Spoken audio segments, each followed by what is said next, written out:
Okay, so you made it. I know we are standing between you and happy hour right now, so we're going to try to get this as substantive and as quick as possible.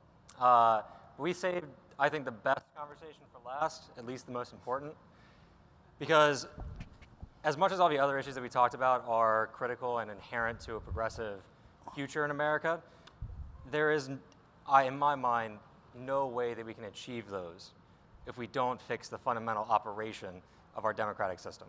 If we don't fix our campaign finance problems, if we don't fix the gerrymandering problem, if we don't fix the voting rights problem, and critically the voting infrastructure problem. And without addressing those questions, there's a reason why one of the leading advocacy organizations in this area is called Issue 1. I would say it's actually Issue 0. It is the predicate on which everything else is built. So we're going to have a robust conversation about what those issues look like. And if you're with us yesterday in any of our democracy panels, we covered the history of how we got to this point, why things are as screwed as they are today, why we have a population that feels severed from the interaction of government, that government does not represent them, that the consent of the governed is not conveyed through the act of voting. And before we do that, though, I want to encourage our audience to be as active in this conversation as the panelists. Throughout the day, I feel there's been a lot of talking at the audience, which is great, and we had a lot of substantive conversation up here on the stage. But we have a very robust community here of political activists, of law professors, attorneys, candidates, political management professionals. You guys have strong positions to put out on these issues. And so as I ask the questions to the panel, and as you come up with questions throughout the conversation, bring them up immediately. Jump up, raise your hand. Kellen has a microphone. Jump in. So, like I said, we have a very strong panel to join us today. So Matt gave a little bit of background on everybody. In case you don't know, my name is Brett Seyfried. I'm general counsel for NLC. To this issue, I bring a background as working in enforcement and as a practitioner for activist organizations, as a campaign finance attorney. And so I think that there's a strong position to be made that the current system has been ruined by practitioners like me. So we're going to try to do what we can to pull together the tatters. So with us today, we have, going down to my left, we have the Honorable David Crowley. Representative Crowley is a member of the Wisconsin State Assembly. He was elected in November 2016, new elected. I think he's going to give a very unique perspective on both the redistricting aspects as pressures that you go through as a legislature to respond to your constituency, but then also just the fundamental practice of running for office and working within this political system. And most importantly, he's an alumnus of NLC. He was a Wisconsin 2014 fellow, and I'm looking forward to hearing his perspective on this. Going down, we have also Tiffany Mueller, who's the founder and president of End Citizens United, an advocacy organization committed to changing the campaign finance system in this country, and specifically to electing officials committed to reform. She raises money, finds candidates, and puts folks into positions of power that are committed to actually fixing these problems. And before that, she also has a heck of a distinguished career as a political professional. She worked at the DSEC as a deputy political director, congressional chief of staff, and was also the first openly gay public official in Kansas. As a member of the Topeka City Council, so she can bring a practitioner's and an actual politician perspective to this. And so Tiffany, welcome. And finally, we have Greg Miller, is the co-founder and chief development officer for the Open Source Election Technology Institute, the OSET Institute, an organization working to develop an open source technology solution to the election and voting infrastructure problem. So this means the actual operating system underlying voting machines. And those are fundamental, and he's working to put together a way to maintain popular integrity and trust in the voting system at a time, obviously now, that is under question more than I think it has been in at least a decade, probably more. So, as I said, the purpose of this conversation is not to look backwards. We're all pretty well aware of how we got here, why our campaign finance system is in tatters, why it is a terrible thing for our democracy. What we're going to try to figure out now is, what is an ideal reformed democratic system look like? We talk about innovating democracy. We want to figure out what an innovated democracy actually looks like. So I'm going to lay out, at the risk of personal and professional hubris, I'm going to try to summarize the entire democracy portion of the Millennial Compact. I had the opportunity to read through everybody's papers as drafts and as final pieces of what the principles are that they're trying to elucidate. And we can use those as metrics for figuring out what it is we actually want in the system. And so I think that if we're going to describe a future democracy, it should be frictionless, it should be secure, it should be a frictionless, secure democracy of equitable participation. And those are 4 separate factors. So when I say frictionless, I mean things like what Dave Rennie talked about today, of automatic voter registration, of removing felony disenfranchisement, of like Ephraim Beiser's paper, of improving government service delivery, making the process of government from voter to government easy and the service delivery from government to citizen faster and responsive. When I say secure, I mean we have elections that are reliable and accountable, that are traceable, that you can maintain an audit trail that maintains confidence from the voter's decision to tabulation and to final inauguration. And when I say democracy, I mean one that is just that, where there's one person, one vote, where every voter's choice and conscience is actually reflected in their representation. That is not one where you have a gerrymandered district that is secure so that the representative need only be responsive to the most extreme constituents. That is not a democratic principle. And finally, one of equitable participation means one of a process that invites citizens to have input, not just allows them to have input, but invites them, creates channels through which they are encouraged to participate. Provides citizens with the need to effectively participate. And that's what Elizabeth Adams was talking about, building out local party committees that are responsive and constituent-driven, building out presidential campaigns, even to that level, that are identified and targeted to the voters' concerns. And that does not allow wealthy voices to overwhelm others, that encourages a positive vision of freedom of speech, where every individual is guaranteed a right to speak. And so with those 4 in mind, I think that encapsulates what I've seen in the Compact series, in the democracy portion. So with those in mind, I'm going to ask my panelists and you in the audience to think about, to describe your work, what you're doing in this issue area, and whether or not we are meeting those metrics now. So I'll just go right down the panel. Good evening. Oh, wow. Good evening. Awesome, awesome. Again, my name is David Crowley, State Representative, 17th District in the state of Wisconsin. And when you talk about when we talk about democracy, we really have to define that, because I think that when we talk about it as individuals, we can always come up with a different answer. But one of the things that we need to make sure that we're advocating for when we talk about what does this new democracy look like is just some of the things that you touched on, but specifically for me has been equity, right? Making sure that people have access and actually have a real choice between candidates, making sure we're not skewing the district lines for a particular, because we have a problem with politicians picking their voters and voters not being able to pick the politicians. But we also have an issue as it relates to who can vote. And I'm not saying that people are necessarily just being disenfranchised because of their felony, but a lot of people do not have access to getting an ID for states that have voter ID. They don't have access to going online, to register online and understanding some of the barriers related to that. Or when we make different changes to the DMV, it's particularly rural areas, we go ahead and reduce the amount of DMVs that we have access to so people don't have access to IDs. And so there's a lot that, when you talk about democracy, especially being in the state of Wisconsin, I mean, we probably have one of the most gerrymandered districts, states in the country. And there's going to be a hearing starting on October 3rd on that, but we're constantly fighting, to help people understand what does gerrymandering mean, what does redistricting mean, but also to talk to folks on helping them craft the ideal of what a real democracy looks like that's fair for not only them, but their neighbors as well. And so as we continue this discussion, I want you all to really get involved for the simple fact that we don't have all the answers on what it actually looks like to have a secure democracy, because this is something that we all have to be participating in. Yes, we have ideas on what it looks like, but when you talk about equity and you talk about what we need as a society, it's important that we have everybody at the table saying that what we need in order to secure everybody's vote. So I don't know if I'm really doing what I'm supposed No, to. no, you're good. You're right on line. Great.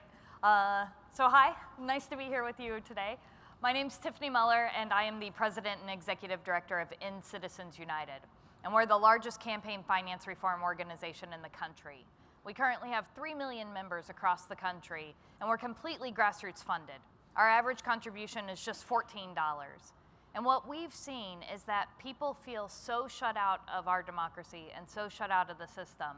They know that those who are writing the biggest check get the biggest say, that they're joining together and putting in their $10 or their $14 in order to actually help elect real champions who are going to actually come to Washington and make real change. So that's what we do. So, equitable democracy. First, I mean, right now we know that that's not true. We know that the biggest donors, the corporate special interest, and frankly, a lot of people who we don't know because the money's not even disclosed, are controlling our elections. We also know that not everyone has the same opportunity to even run for office. This is a millennial compact. I can tell you that having worked at party committees, the very first question that's asked when a potential candidate walks through the door is, can you run full time or do you have to work? Are you able to self-fund? How much money can your friends and family give? And what we do is we end up then limiting our choices. There are wonderful people who step up to run for office all over the country, but we need a democracy that looks like our America. And security. What we know is that when just a few mega donors and when corporate special interests and when the biggest donors are actually controlling who's getting elected and are putting in the most money, that's not what a secure democracy looks like. Also, we know that foreign money is getting into our elections. We just saw that Russian troll farms put in hundreds of thousands of dollars to buy Facebook ads to help spread fake news. This isn't a secure democracy. There are things we can do tomorrow to start to change this. The first and easiest and is supported by more than 80% of voters is disclosure. We should know where our money's coming from. We should know who's trying to influence our elections. So that's the very first thing. There are lots of loopholes that we can close to make sure that we don't have foreign money infiltrating our elections. And frankly, we need to overturn Citizens United and address the unlimited special interest spending that we see.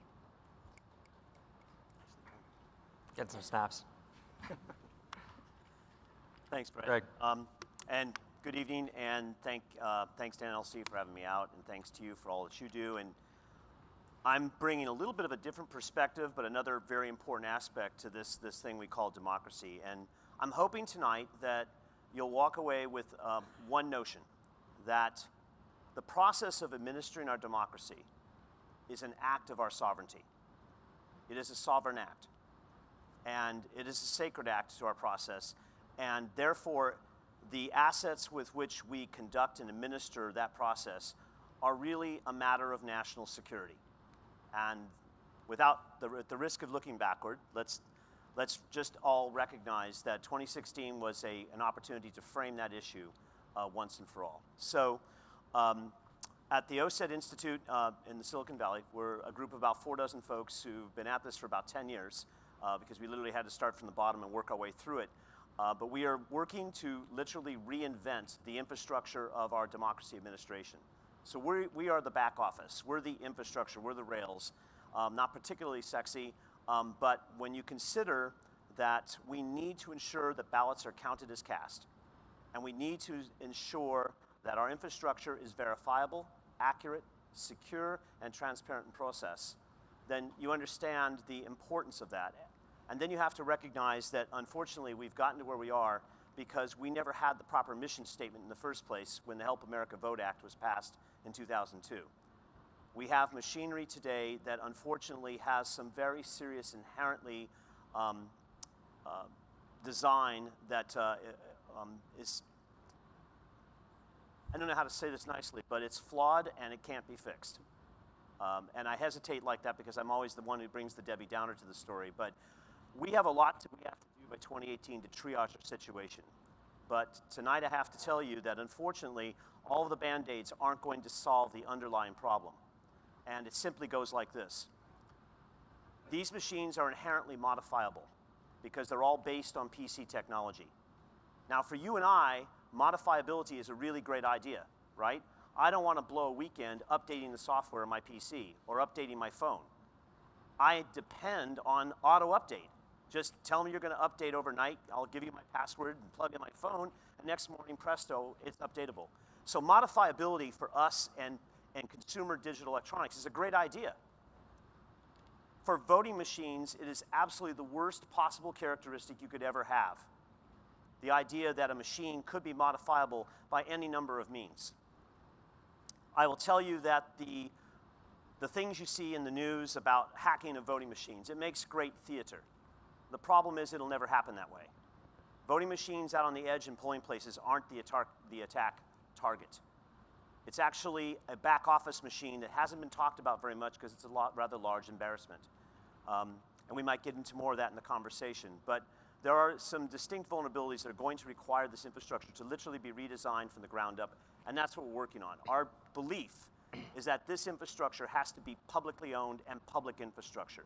That does not mean we're suggesting wiping out the commercial industry for delivery, deployment, service, and support. We're not. We actually got our start in the venture capital world when we saw this problem in 2006 and said, here is how you disrupt the system and bring about that vast mandate of verifiable, accurate, secure, and transparent. Here is how you increase integrity, lower cost, improve usability, and ideally expand participation. What you do is you take the heavy lifting of this research and development off the shoulders of these vendors who have absolutely no commercial incentive to do so in the first place, and you give them that secure technology. Now you've leveled the playing field. Now you've given every vendor and new vendors the opportunity to deliver finished systems that are based on those open standards and that open technology. Most importantly, its transparency allows for a uniform level of audit. So that's the project we've been working on. In the course of that, we've had quite a journey. We have today over 200 elections officials from 26 states, representing over 62% of the Electoral College, who advise us and have counseled us on what they need to achieve that vast mandate. So what we are making, they actually are tacitly adopting. And the great news about this piece of public infrastructure that we're building is that in addition to lowering its cost, its adoption is quite easy. It takes no act of Congress, no act of the legislature to select what they use. All procurement at the state level reduces down to the notion of least cost method. If we're right, our work is going to save approximately 2/3 of the cost of current voting machinery. They will be compelled to look at it. So we think we are onto something. Unfortunately, in the course of this, both my CTO and I have gone through the process of becoming domain experts for the intelligence community. So I provide inputs to DHS and NSC and the House and Senate Intel committees. So we are exposed to more than I can actually talk about tonight. But if I leave you with any thought, you need to know that the problem that we have is far greater than, unfortunately, the average person out there, your constituents, know.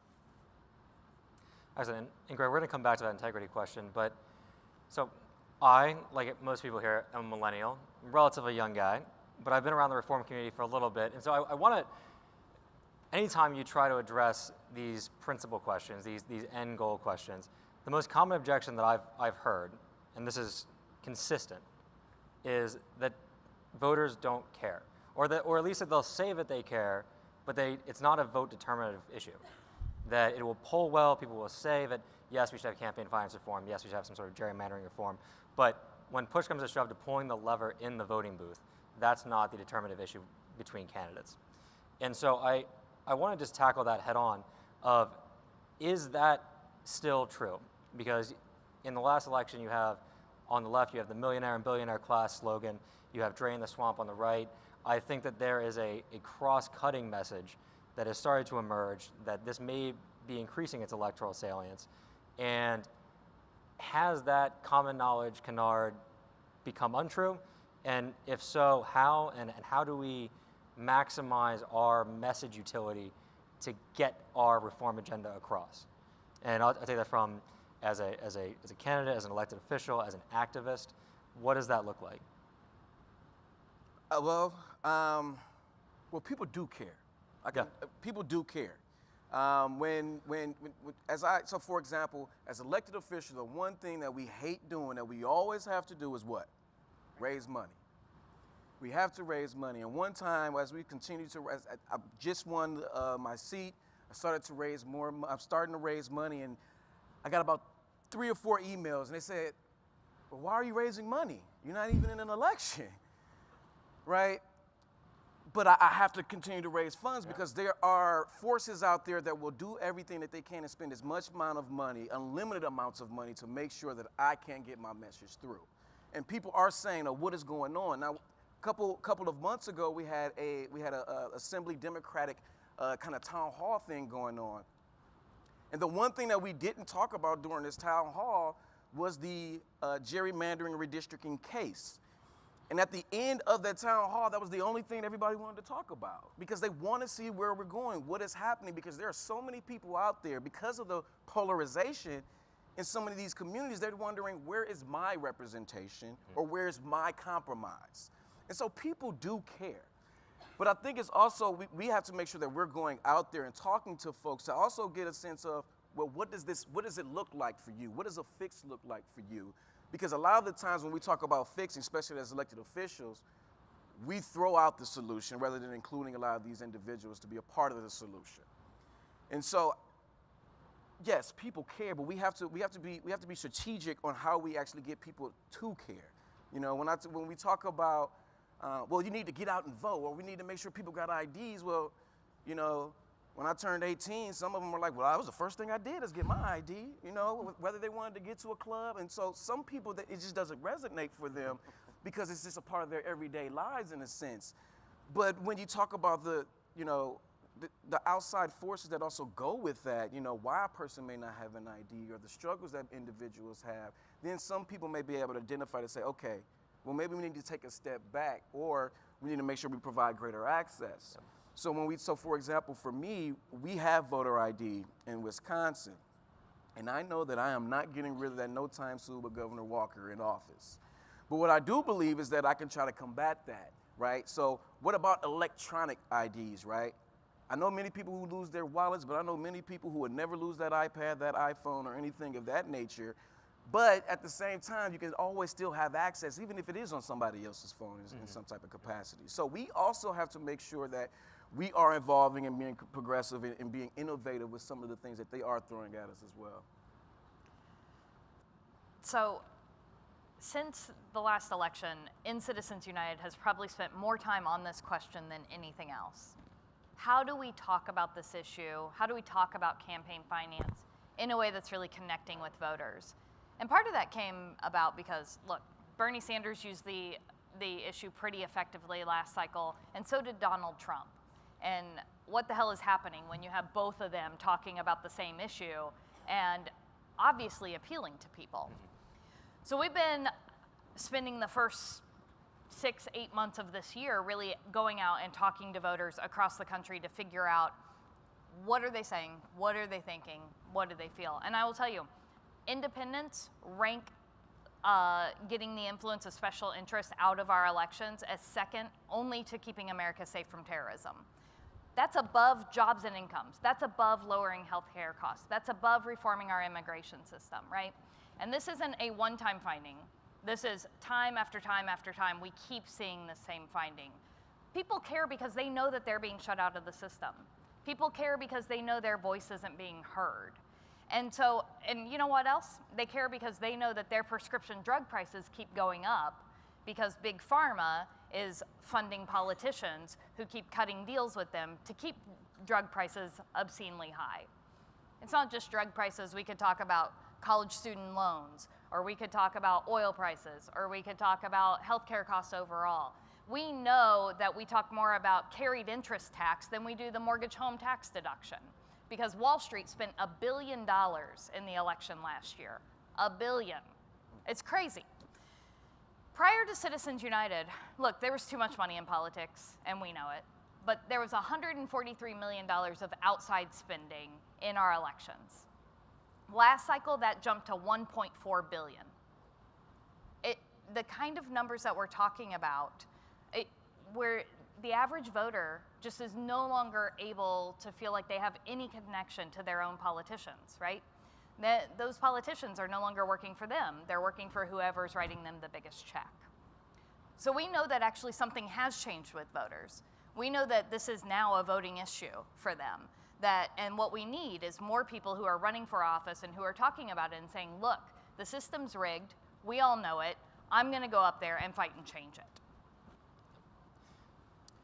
So, Brett, on the one hand, I fret that I spend a lot of time singing to the choir.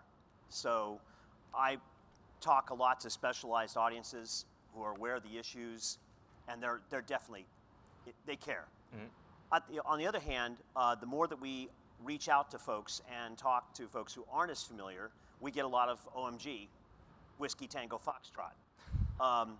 And I had to figure out a way to say that up here, so. But that's the point, right? There is a lot of real surprise.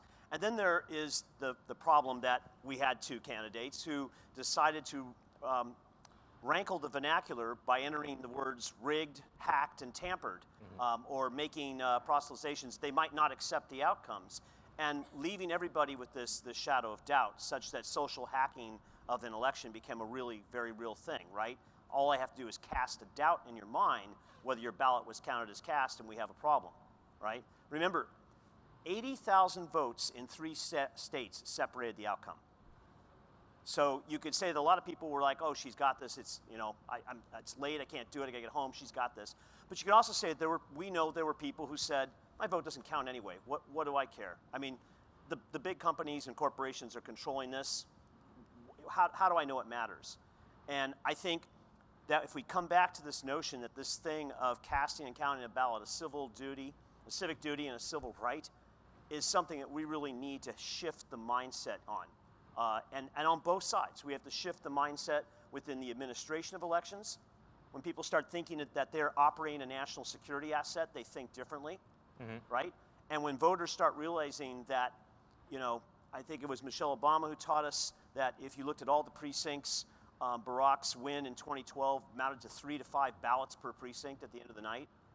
These things are close by definition, and the stakes are incredibly high. Just watch what's going to happen in 18. So I think that this issue is coming up on people's minds, but they also feel overwhelmed. Like, what can I do about the fact that I can't trust my voting machine? Well, there are lots of things you can do, and we can talk about those recommendations, but there are things that we actually need to demand right now. So I think they do care, but I think we have to show them a pathway to progress on that. Yeah, I agree with that. I think having a plan going forward is one that will make it the issue easier for voters to understand and to work on. Another common objection that I want to address, though, is a legal objection, that the current campaign finance system of laws is so shot through with First Amendment loopholes that even the best-minded ideas for reform are going to run into a judicial buzzsaw. And unfortunately, in the 2016 election, we lost the chance to gain a 5th vote in the Supreme Court. And so my question is, do we now have to go to purely state-level solutions? And within that framework, what would those solutions look like? Beyond, and do we need to challenge the judicial setup as it is now by passing laws that have been put into a position that are already questionable, just bringing them back up? Do we need to focus on the states? Is it viable to try a federal solution at all? Yes, Anyone? yes, and yes. Okay. I think that the problem is too big for us to do nothing. So I think we have to start there. The system is so broken that, you know what, I'm not going to sit at home every day and say, I'm not sure if this particular path is the one that's going to work or this path is the one that's going to work. I'm going to try to fight on every path I can because it is too messed up to do nothing. I actually think that there are things that we can do on the state level. We saw ballot measures passed last cycle that tightened up lobbyist restrictions and ethics and disclosure, and that we will continue to fight on state levels. We've seen really strong public financing systems go into place across the country where we have good data about what's working and what's pulling people in and what's getting people to participate in our system. And you know what? It turns out that, yeah, we all thought that we would get someone like Merrick Garland on the bench instead of someone like Neil Gorsuch, who believes that corporations are people. And that didn't happen. And that's one of the consequences of elections. And that's why we have to keep electing people who believe that corporations aren't people, that campaign finance is a serious problem, and that who will help make sure we get the right justices on the court next time, because we have to keep fighting it on the federal level as well. There are things Congress could do today. There's actually really great support for many of these measures. They just lack the political will and the spine to do it. And so we also have to make sure we're flexing our political muscles and our electoral muscles and showing that there's real consequence to being against reform. So I actually think it's a multi-tiered approach. I think we have to do judicial. I think we have to do local and state level. I think we have to do federal. Yes. I don't take questions from Mark. How much money does it cost to fix the system? It sounds like an overwhelming project, but what's the dollar figure? Well, Spend billions of dollars. Well, that's a great question, right? So in 2002, the HAVA Act allocated $3 billion, which became a spending trough for vendors to dine at to produce machines that we realized were junk because they didn't have the right requirements. The best estimates today are using the status quo of technology, which Russia really hopes we do, is about another $3 billion. We believe that that number is completely wrong. And even our good friends at Brennan, who we work a lot with on this research, they have a little bit different view than we do. But I'll tell you the view that we have, which is at the bit and byte level and the hardware level, and we've done that math. We've actually worked with folks from Accenture. Using the technology work that we and about 6 other projects around the country are underway right now, we think it'll cost about $970 million to replace everything. And the underlying technology infrastructure, the thing that you need to deliver those systems, is less than $10 million. It's less than $10 million. It's about a $7 million problem. David, yeah. Yeah, well, the one thing is that corporations will never be people until they are prosecuted, right? Yep. Until we can actually prosecute a business, they should never be looked at as a person or anything of that nature. The other thing is that I totally agree with you. You got to hit it on every aspect. But I would say that, you know, one of the things that I say that we need to focus on is really at the local level, where we can actually build our benches. Because what we see a lot in Wisconsin is that you have these third-party groups who literally are spending tens of thousands of dollars on a county supervisor race, or alderman race. And these are part-time positions where they spend more money on the position than that person may make within the 4 years that they are actually there.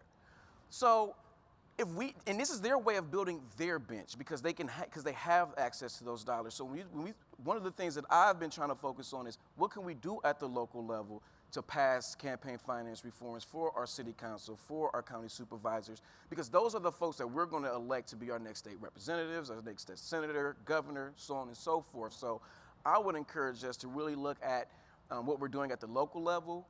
And also, just to throw it out there, we actually did some polling around this. And what was interesting enough is that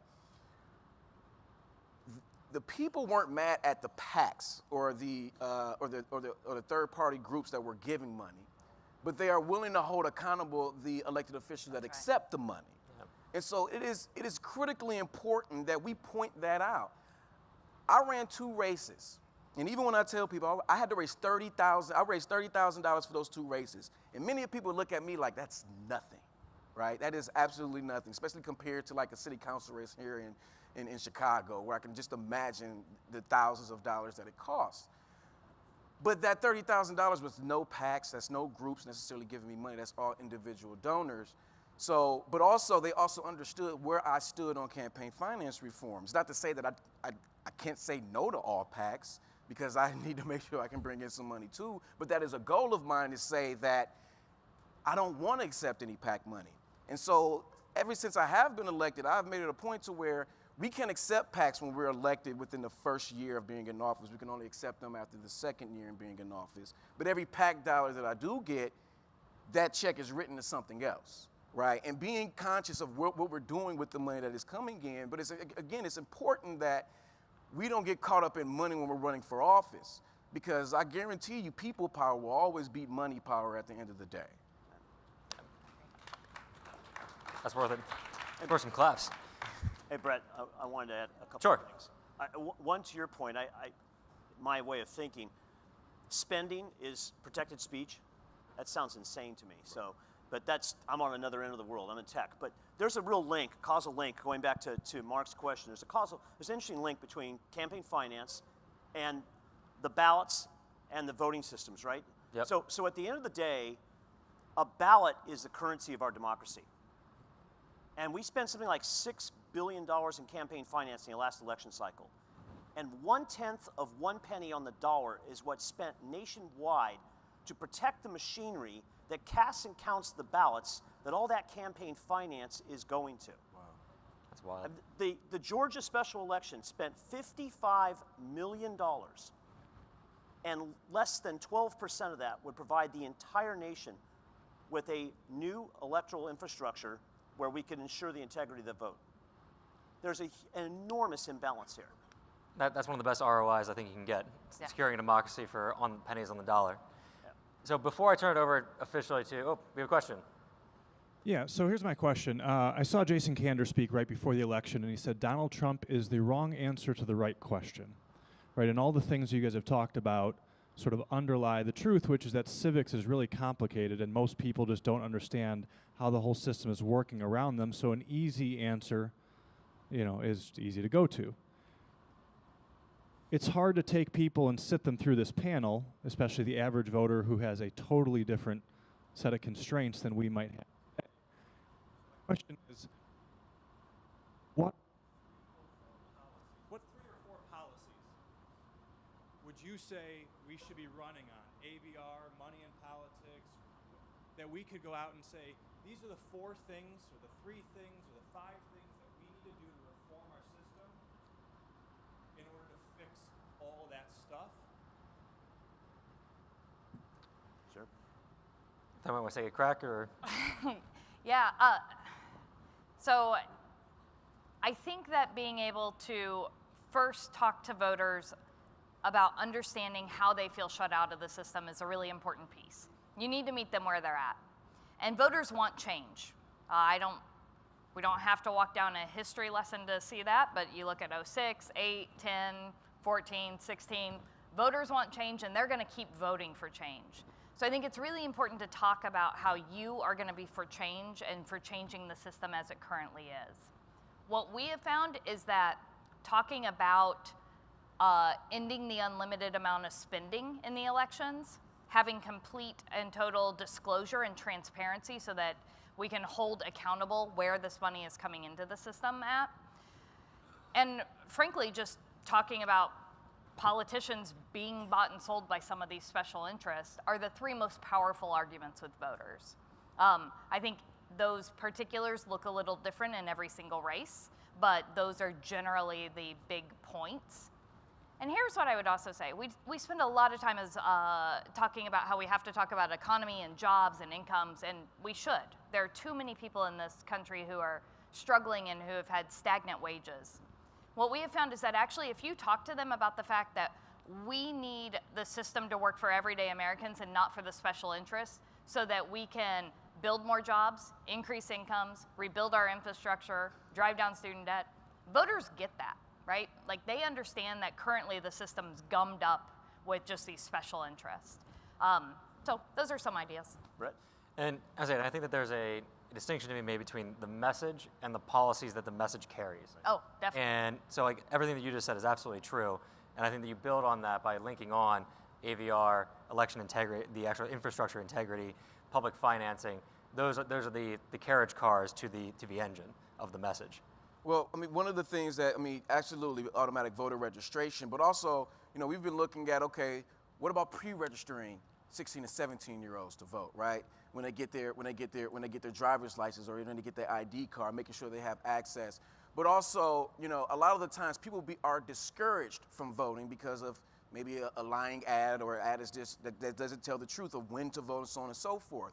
We need to be putting in laws to say that when you are deceiving the people on elections, that's a crime. We cannot continue to allow people in our democracy to do that, Mm-hmm. I don't understand how we do that and how that's illegal to do when people give to that, but that's something that we need to be focusing on. The deception that they are giving to the people who may not be paying attention because they have so much going on in their lives. We can't continue to allow that, but automatic voter registration is something that we are definitely looking at. We're looking at that with the pre-registration with 16 and 17-year-olds. Also, we're looking at especially with states that have voter ID, looking at the electronic electronic ID piece. I think that's something that we need to really be looking at right now. But those are some of the things that we're looking at in Wisconsin, and I know that we don't have all the answers, but those are some things that we should be doing. To your point, as concise as I can get, I'll give you 4 or 5 things that you should be advocating for or running on. AVR, it's already been said. I believe it. Number 2, paper ballot of record. Physical evidence of voter intent for every election machine in the country. No excuses. 15 states still use touchscreens without any paper trail whatsoever. Okay. Number 3, audits. Every election has a post-audit, not as a matter of course if there's a contest or a recount or something like that, but risk-limiting audits for everyone. Those 3 things. 4th, I would definitely suggest vote by mail as an initiative that people should be advocating for and looking at. I come from a VBM state. We've never had a problem. We have great turnout. I think it offers a lot of advantages. We can talk offline. And lastly, I think we got to deal with funding of innovation research, because right now there is no innovation research on how we get to things someday like online voting, if it is to ever come. There's no initiatives in the National Science Foundation or DARPA or any place else to advance that. So innovate, vote by mail, automatic voter registration, paper ballot of record, and audits. I would also add in there early in-person voting. Early voting. We call it absentee voting. We don't need a reason to actually do an absentee vote, so eliminating the fact that you have to come up with an excuse in order to absentee, so you can just go and do it whenever. We have one in the back, and then we're going to work our way across. Panel, and this question is for anyone on the panel on campaign finance. I'm obviously not a millennial, so maybe my pessimism can be excused, but imagine that we're all in this audience the Roberts majority, okay, on the Supreme Court, and you guys are making the oral argument that the First Amendment notwithstanding, we can regulate campaign finance. How do you make that argument to the Roberts majority? Brett, Honestly, yours. I would, so I forget the name of the case, but I would direct you to the Roberts written case on judicial campaign finance contributions. He wrote a decision saying that, essentially laying out a stricter standard for judges in elected campaign finance positions. So specifically to Chief Justice Roberts, there is a small sliver of a chance to make an argument based on fundamental integrity of the process. I think you're not going to get Roberts on a broad base. But I think your best bet is he's your only swing vote in my mind, based on his prior decisions. Your best bet is wait for somebody to retire or die and get a fifth justice. And anybody else want to go in on that? That sounded great. Okay. Worked for me. So I think we got some more, or we got a microphone going around. Sorry, I won't point out, confuse it. Thank you so much to each of you. This has been really thought-provoking. In my home city in California, we passed 3 ballot measures last November, one on allowing 17-year-olds to vote in school district elections, one in having a nonpartisan redistricting commission in our city, and we had public financing. And then for good measure, because I'm in California, we passed an advisory measure that corporations are not people. Okay. So my question is, because I completely agree with, I think all of you said, cities, municipalities are often the local labs for innovation. But even with our very strict public financing limit, it's $250 per candidate per cycle. PACs, because of the state and federal constitution, are still able to spend unlimited amounts of money. Slate mailer organizations are like the Wild West of campaign politics. So my question is, and I don't have a good answer to this, and I'm not sure if there is one, but if there is, I'd love to hear it. Other than sort of finding ourselves nibbling on the edges of democracy, what can cities do in a way that doesn't butt us up against the state and federal policies that absolutely need to be changed, but because of the politics right now cannot. I'll let you all jump in first, or? I think that is one of the problems, right? Is that obviously we are currently hamstrung in some of our reform efforts by Citizens United and other decisions, and currently what is and isn't constitutional. First of all, congratulations on your 3 ballot measures. That's awesome. We need more and more cities and more states across the country doing that.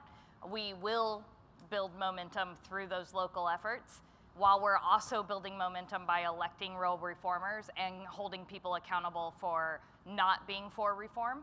So I've always felt like it's a little bit like the fight for gay marriage, right? We had to do some of that at the ballot. We did some of that in state legislative chambers, and we did some of that at the federal level, and just changing the narrative around the issue. And I feel like it's a similar analogy.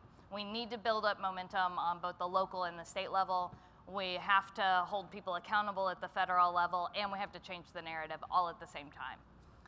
So we have to walk and chew gum and maybe jump rope, but we can do it.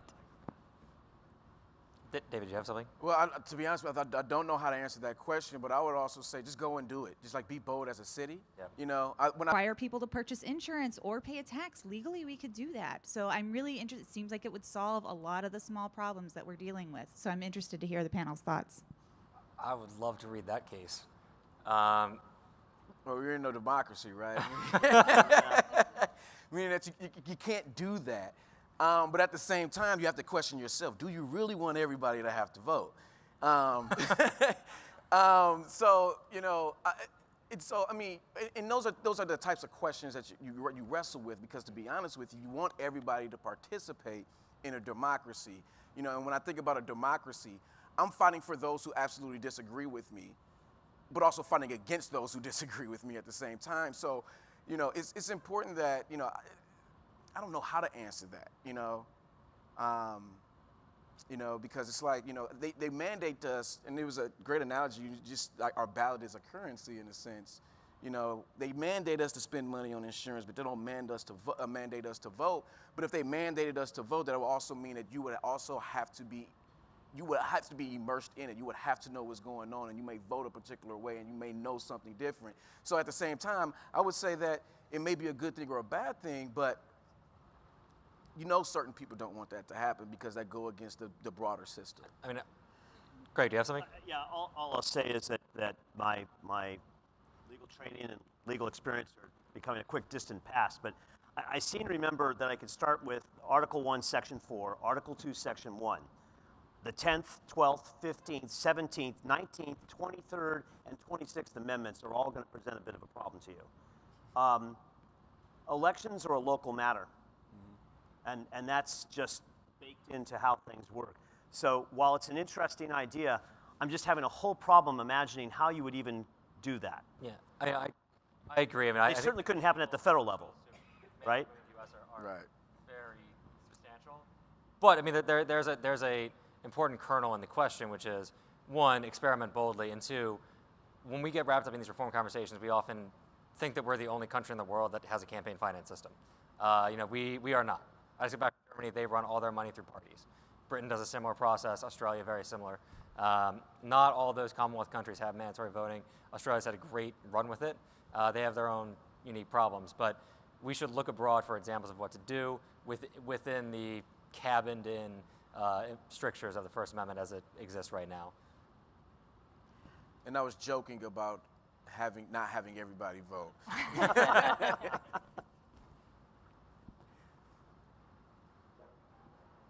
So I have a question for the audience out of curiosity. When I was a senior in high school, I took a civics class, and my civics teacher made us all register to vote, and she mailed them in at the end of the school year. And I'm wondering who else had a similar experience to that, and any policies that the panelists have in that space.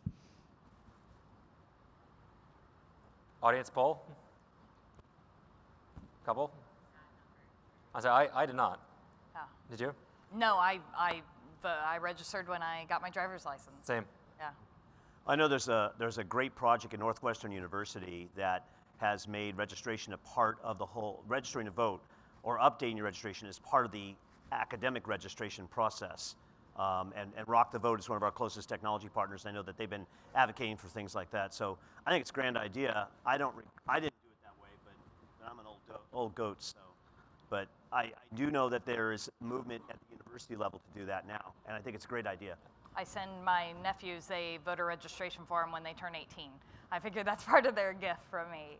Well, that's it. And hopefully we get AVR going well enough. We won't need to actually have a voter registration form delivered to anybody. Right. I mean, again, you know, the pre-registering folks, but, you know, I mean, we're even thinking about the fact that, you know, if a person goes into the DMV will be required to ask a person would they like to register to vote. I mean, that's something that should be just a fundamental thing in the system. And it also goes to reinforcing and rebuilding a broad-based civics education, K through 12, of the functioning of government.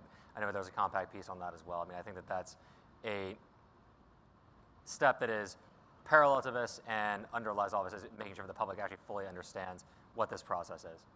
You know, I think that these questions, though, are, especially the last two, are fundamentally about how do we encourage more participation? And there are absolutely barriers we have in place in our system, whether it's voter ID law or, you know, there are a lot of countries that do Election Day as a national holiday, and that's an easier way.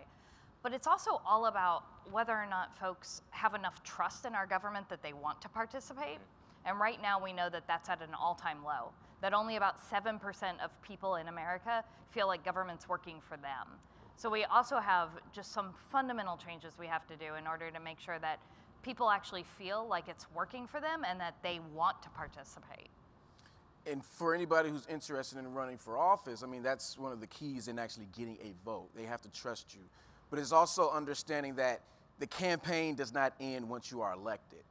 And a lot of the times, I tell people all the time, campaigning never ends because I have to campaign in order to get policy through, whether it's within my party or with the majority party, but also have to campaign with the constituents within my district. One, they don't need to just see me when I'm campaigning. They need to continuously see me throughout the year, throughout the 2 years that I'm elected, so they know that I'm there and fighting for them. So it's critically important that when you knock on their door before Election Day, that you also knock on their door 6 months after and continue to keep and routinely connect with these folks. That is one of the most extremely important things because so many of the folks, they get lost. They're only important when it comes down to their vote. And too many people only focus on, especially our minority communities, where in Wisconsin, you know, and I have to get on my party about this because we only focus on the black community the last 2 weeks of an election.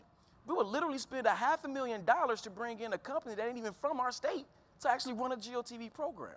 So you have to make sure that you're keeping folks engaged to not only make sure that they're involved in the process, but you also have an influence on how the consultants or those who are coming into your community are engaging those voters as well. That brings me to a point that I think, so we have to close out, but the fundamental point that all of this is expressing is that our society is fundamentally built on trust. And the democratic system that we have is built on channeling that trust into consent of the governed. And if we're going to come to a place where we can rebuild that trust and rebuild the vitality of our society, we need to build a democratic structure that is, as we said when we started out, open, frictionless, secure, and encourages participation on an equitable basis. And so with that, I want to thank my panel and tell you all we have wrapped up. Thank you for coming to the summit, and I look forward to seeing you all at reception. Thank you.